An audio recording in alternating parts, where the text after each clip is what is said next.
선거제 개혁은 정치 불신을 해소할 개혁의 방아쇠가 될 것입니다.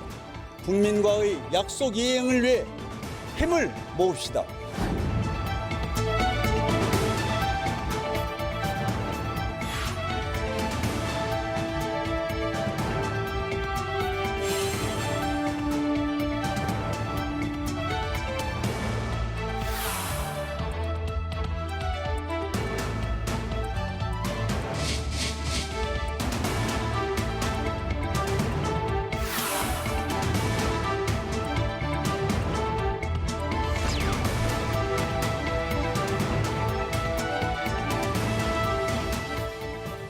사사건건 뉴스특보 때문에 많이 늦게 시작합니다. 자, 정치구단 박지원 의원과 함께 이번 주 여의도 1번지 전망해 보겠습니다. 어서 오십시오. 네, 안녕하세요. 전두환 씨 법정에 나오는 모습 보셨죠? 어떤 생각 드셨어요? 한마디만 해주신다면요. 5.18 우리 국민이 이제 알았을 겁니다. 그리고 광주 시민은 유대했고 전두환 씨가 최소한 사자 명예훼손도 거부하는 것은 완전히 우리 광주 시민과 국민을 무시하고 있는 반시대적인 작태다. 저는 그렇게 생각합니다. 네. 사실은 광주 시민들이 뭐 큰 기대하지 않으면서도 혹시라도 유감 표명이 있지 않을까. 특히 그 조비오 신부에 대한 유감 표명이라도 또 광주 시민들에게 대한 유감 표명이라도 기대했을지 모르는데 돌아온 말은 이건 이제 저 재판 끝나고 돌아가는 장면인데요. 네. 재판장이 들어서면서 유감의 뜻을 사과의 뜻이 없느냐라고 물었을 때 이거 왜 이래? 라는 유행어가 될지 모르겠습니다. 이거 왜 이래? 네. 지금 이대로 전두환 전 대통령이나 노태우 전 대통령이 사망하게 되면 세상을 뜨게 되면 국립묘지 안장합니까? 그때 논란이 됐던 거 어떻게 됐습니까? 지금은 못합니다. 네. 물론 국립묘지로 가지는 않는 거죠. 두 전직 대통령은 사면복권 됐지만은 네. 전직 대통령 예우가 상실됐습니다. 네. 제가 비서실장 할 때도 계속 저에게 사람을 보내서 전직 대통령 예우를 복귀해달라 네. 거절을 했습니다. 그것만은. 그런데 최근 저희 부모님이 대전 현충원에 계셔서 거기 가서 현충원 관계자들과 얘기하니까 네. 아직도 전직 대통령 80평 묘소는 준비해 있지만은 그 땅은 갖고 있다 이거죠? 혹시 네, 몰라서. 그렇죠. 네. 예, 물론 뭐 두 분의 용은 아니지만은 네. 저희 국무회의에서 의결을 하면은 올 수 있고 그 선례가 안현태 전 장군이 그렇게 의결해서 네. 갔습니다. 네. 그래서 현충원 측에서 혹시라도 국무회의에서 의결해서 국립묘지로 올 수 있는 방법이 있기 때문에 부진을 확보해 놨다 이 말씀이시죠? 그렇습니다. 네, 알겠습니다. 그래서 네. 지금 들쑥날쑥 적용을 하기 때문에 천정배 의원이 그러한 국립묘지 안장을 반대하는 법안을 국회에 제출했지만은 네. 통과는 어렵죠 뭐. 네. 어쨌든 지금 전직 대통령으로서의 예우는 받지 않고 있기 때문에 가만 놔두면 국립묘지는 안 간다 이 말씀이시죠? 그렇죠. 네, 못 갑니다. 알겠습니다. 자유한국당이 전당대회 통해서 조금 더 뭐랄까요? 뭐 일부에서는 극우에 끌려다닌다 이런 지적도 나오고 또 5.18 망언 문제 이제 뒤처리를 또 해야 되는데 자유한국당이 과거 전두환 노태우 전 대통령의 민정당을 계승한 정당이다 이렇게 평가하십니까? 당연히 계승했죠. 그렇기 때문에 네. 뿌리가 거기이기 때문에 이번 황교안 대표의 경선 과정에서 5.18 그런 망발을 하고 또 징계 처리한다고 해도 안 하지 않습니까? 영원히 못할 겁니다. 당연히 이어받았죠. 네, 알겠습니다. 북한 이야기 잠깐만 뭐 박지원 의원. 한국당은 한마디로 네. 전두환당, 박근혜당 도로 간 겁니다. 알겠습니다. 북한 이야기 좀 해보겠습니다.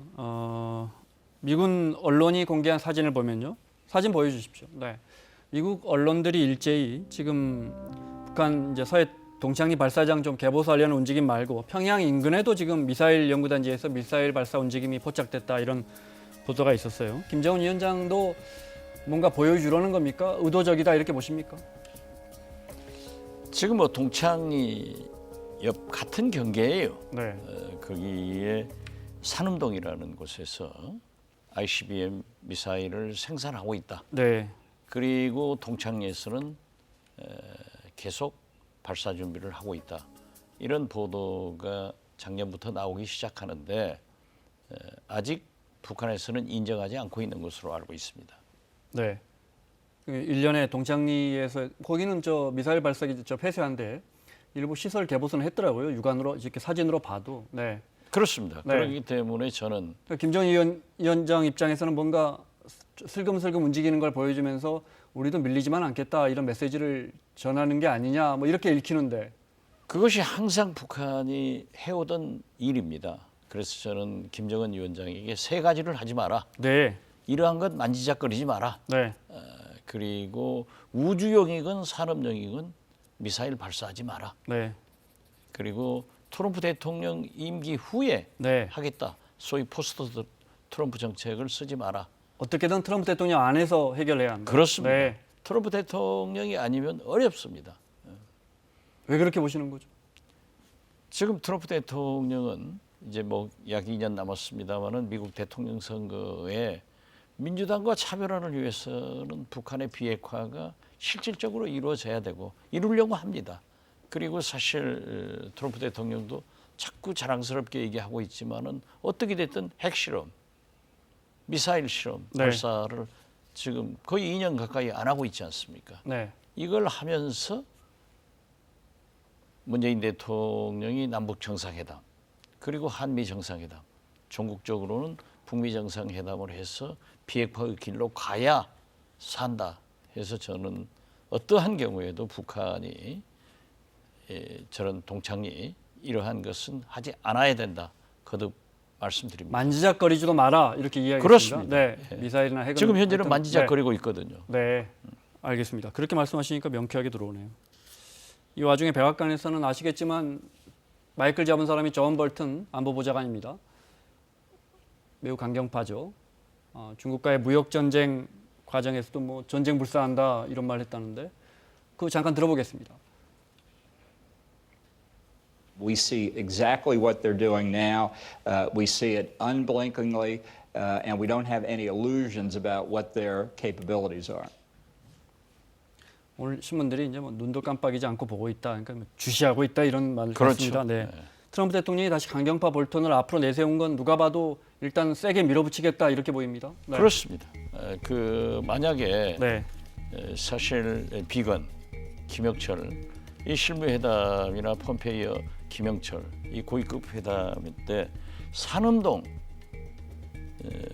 그러한 시설이 있었다고 하면은 북한에다 제시를 했어야 됩니다. 네.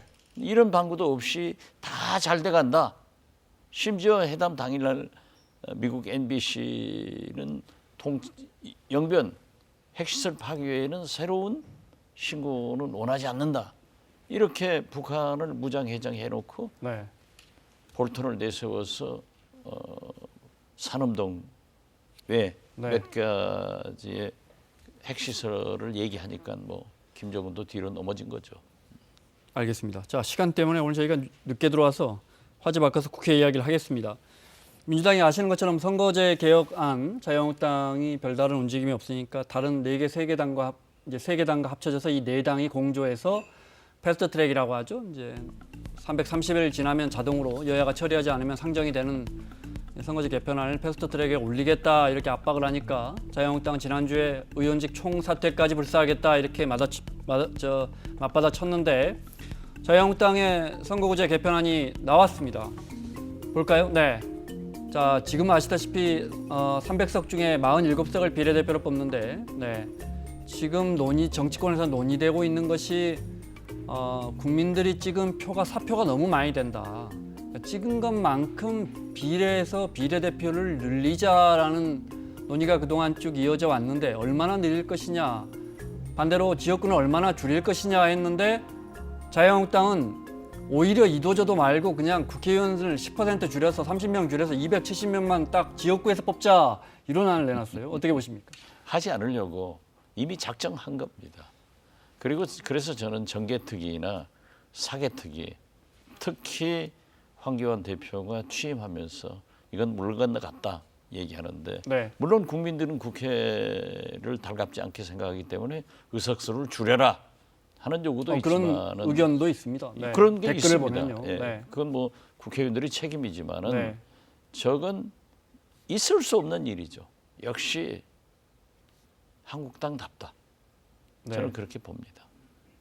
선거구제 개편은 물 건너갔다 이렇게 보십니까? 그럼? 한국당이 저렇게 나오면? 반대하면은 사실 신속처리 안건 지정, 네. 패스트트랙으로 가더라도 굉장히 어려워지는 겁니다. 그래봤자 그러나- 사실 이제 내년 2월쯤 빨라야 2월쯤 상정이 되는 거거든요. 그렇죠. 네. 예, 그러나 저는 심상정 정치개혁특위위원장과도 얘기를 해보니까 네. 정치개혁특위위원장으로서는 패스트트랙 올려놓고 계속 네. 협상을 해서 좋은 안으로 가결시키자 하는데 저렇게 뒤통수 칠지는 아무도 몰랐죠. 뒤통수다. 네. 완전히 뒤통수죠. 나경원 원내대표 이야기 들어보겠습니다. 네. 국민들의 요구에 따라서 의원 정수를 10% 감축하자는 것이 저희의 안입니다. 비례대표 국회의원을 폐지하고 조정해서 10% 줄이는 270석을 제한하는 것이 내각제 국가 전 세계에서 오로지 두 개의 나라 독일과 뉴질랜드만 채택한 제도입니다. 대통령제 국가인 대한민국에서 받아들인다는 것은 윗도리는 한복 입고 아랫도리는 양복 입는 거하고 다름없다고 생각합니다. 비례대표를 얼마나 어떻게 늘릴 것이냐, 이에 따라 지역구 의원이 얼마나 줄어들 것이냐 이 논의를 하고 있었는데 비례대표를 아예 없애버리자 이런 안이 나왔습니다. 그렇죠. 네. 그러니까 인기 영합주의로 의석수를 줄이자.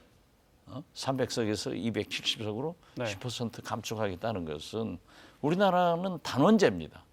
사실 300명도 부족해서 지금 정개특위에서는 약 330석으로 늘려서 네. 내 표를 찾자. 그렇게 해서 비례대표를 늘리려고 하는데 저렇게 뒤통수 치면 네. 아무것도 안 되는 거죠. 알겠습니다. 네.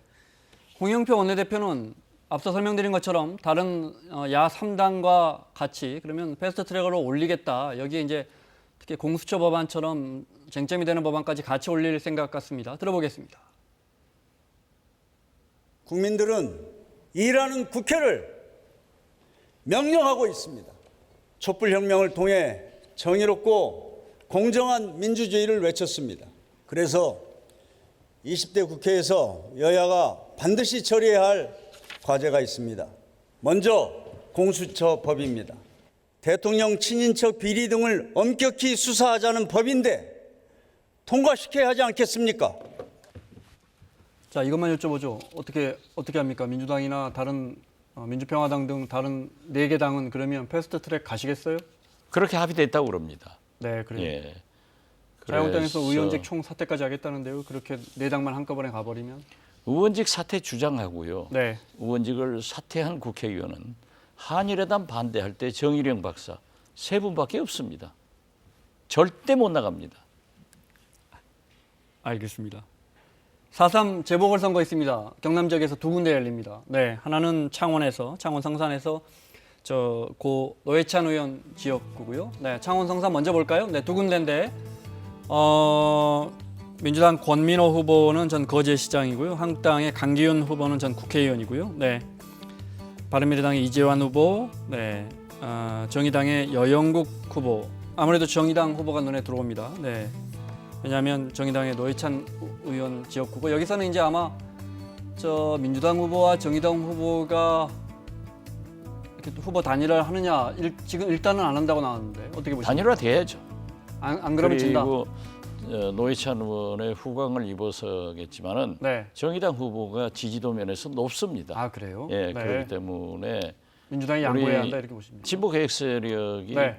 단일화하지 않으면은 지고 나서 무슨 얘기할 거예요. 네. 이번에 2석 만약에 진보 개혁 세력이 패배하면은 큰 문제가 됩니다. 그래서 무조건 네. 단일화해야 되고 다행히 이 통영 고성은 자동적으로 단일화된 것으로 알고 있습니다. 네, 통영 고성을 볼까요? 네. 양문석 후보가 나갈 것 같고요. 네, 전 방통위 상임위원이죠. 네, 언론 시민운동했던 정점식 후보는 확정이 됐는데 후보로. 네, 전 대검 공안부장만 아주 오래 한. 그래서 또 황교안 대표와도 매우 가까운 것으로 알려져 있고 이렇게 두 후보의 대결로 굳어지겠군요. 저는 그렇게 보고 있습니다. 네. 예. 그리고 네. 한국당 후보는 근데 아주 저 지역이 최고의 공안통입니다. 대검 공안부장까지. 지방선거에서는 민주당이 통영에서 통영시장도 이겼다고 하던데요? 네. 고성 군수도 다 승리했습니다. 매우 이례적으로요. 예, 그렇습니다. 열어봐야겠네요. 그렇죠. 굉장히 사실은 굉장히 보수가 유리한 지역이지만, 예. 근데 또 단기적으로 보면 또 지금 대통령 지지율이 내리막이고 자유한국당 지지율은 오르막이란 말이에요. 문제는 6.13 지방선거 때는 네. 원체 문재인 대통령의 지지도가 높았지만은 지금 오늘부로 데드크로스 네. 반대가 더 많습니다. 국정 운영에 반대하는 게 찬성하는 여론보다 약간 높아진 약간 여론조사가 높았죠. 나왔어요. 데드크로스를 네. 이제 지났고 또 특히 이 민주당과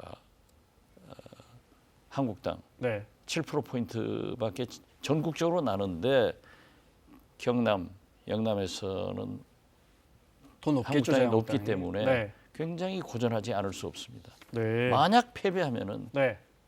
문재인 정권에 큰 부담이 오는 거죠. 국정 동력 일부분을 상실할 수 있다. 두 좌석 다 잃으면, 두 그렇죠. 좌석 다 잃으면. 물론 네. 뭐 지금까지 역대 보궐선거에서 집권 여당이 승리한 게 굉장히 없었습니다. 네. 그렇지만 지금 현재 문재인 대통령이 모처럼 네. 지난 6.13 지방선거에서 민주당이 승리를 했는데 네. 지금 지지도가 바뀌고 이랬다고 하면은 굉장히 문제가 되는 거예요. 네. 그래서 지금 황교안 대표가 취임해가지고 보수는 네. 너도 나도 다 받아들이는데 우리 진보개혁세력은 너는 안 된다. 이 길로 가면 네. 패배하기 때문에 뭉쳐야 된다. 저는 그렇게 생각합니다. 알겠습니다. 황교안 대표는 어제와 오늘 부산과 창원을 찾았는데요. 영상이 들어와 있네요. 보겠습니다. 어제 부산 갔고요. 네, 굉장히 좀 자유롭게 했어요. 당원들에게 문제 내주고 선물 주고 이런 식으로 딱딱하지 않게. 당대표, 원내대표, 시당위원장 임기를 다 더한 값은 몇 년일까요? 4년 정답 나오세요. 부산 경제가 많이 어려워졌다고 그래요.